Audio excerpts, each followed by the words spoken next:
Feng Shui Consultancy. www.pakbettv.com.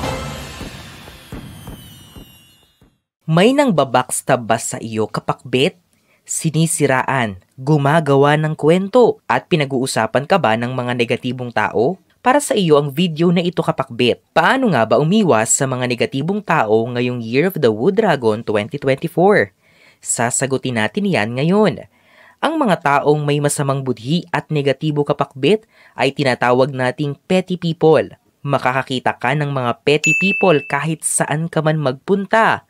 Minsan nga, meron pa sa circle of friends nyo o hindi naman kaya ay sa katrabaho mo at kaklase. At ang mas masakit pa diyan ay kamag-anak o kapitbahay mo pala. Sila ang mga hadlang para sa buhay na masaya at positibo. Kaya naman, kung makakatagpo ka ng petty people, mararamdaman mo na ang enerhiya mo ay unti-unting nauubos. Sino-sino muna ang mga petty people? Ang mga petty people ay binabackstab ka, ginagamit ka lang, pinapahirapan ka sa trabaho ng walang rason, mga taong plastic at dalawa ang muka, gumagawa ng gulo, sip-sip, dinuduro ka kahit nahihirapan ka na, pinapasa sa iba ang kanilang kasalanan. We have crossed one more milestone. It's only the beginning. Visit our new store, Kapakbet. Unit 1004 Cityland Shaw Tower, corner St. Francis Shaw Boulevard, Mandaluyong City.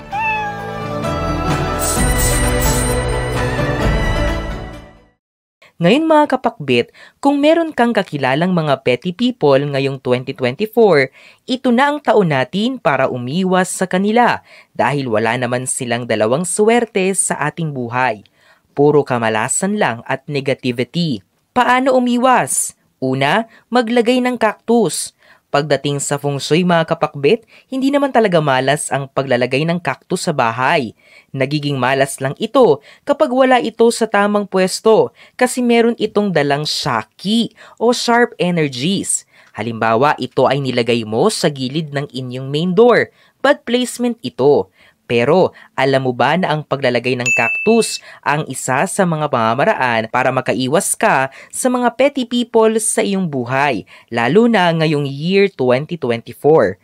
Para makontra mo sila mga kapakbet, pwede kang maglagay ng cactus sa lamesa o study table nyo sa bahay para makagawa ka rin ng panangga laban sa kanila. Pinapalakas din ng cactus ang inyong aura para maging matapang at magkaroon ng tiwala sa sarili. Ikalawa, magsuot ng protective amulets. Isa ring effective way para makaiwas sa mga negatibong tao mga kapakbet ay ang pagsusuot ng mga protective amulets. Dapat ang amulets na susuotin nyo ay may basbas at may mga mantra at simbolong nakaukit na sumasagisag sa proteksyon. Sa tulong ng mga protective amulets, ikaw ay magkakaroon ng proteksyon laban sa mga petty people kahit saan ka man magpunta, kapakbet. Ang recommended protective amulets kontra negatibong tao ay ang mga sumusunod: Self-Protection Amulet, Anti-Evil Eye Medallion, Protection Against 8 Kinds of Black Magic Medallion Pendant, Life Force Amulet Medallion at 28 Hums Protection Lotus Medallion. Pwede nyo rin itong i-check out sa aming Shopee, Lazada at TikTok shops mga kapakbet. Ikatlo, gumamit ng talisman cards. Bukod sa pagsusuot ng mga protective amulets mga kapakbet, mabisa ring pangontra ang mga talisman cards.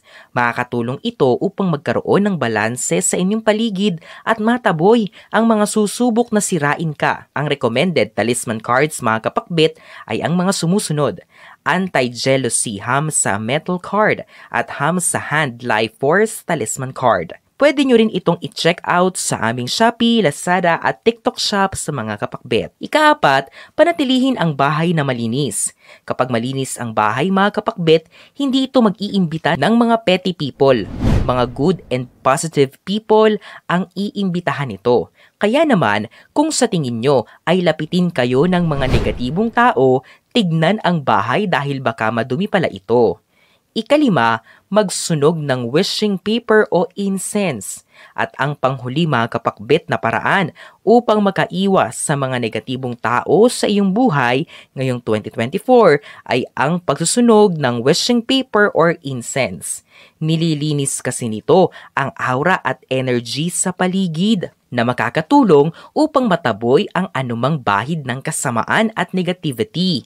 Ang recommended wishing paper o incense ay ang mga sumusunod: Vitality and Protection wishing paper at Artemisia Protector incense sticks. Pwede nyo rin itong i-check out sa aming Shopee, Lazada at TikTok shops mga kapakbet.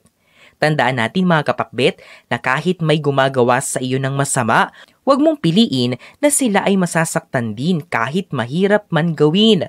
May karma tayo mga kapakbet. Karma na ang bahala sa kanila.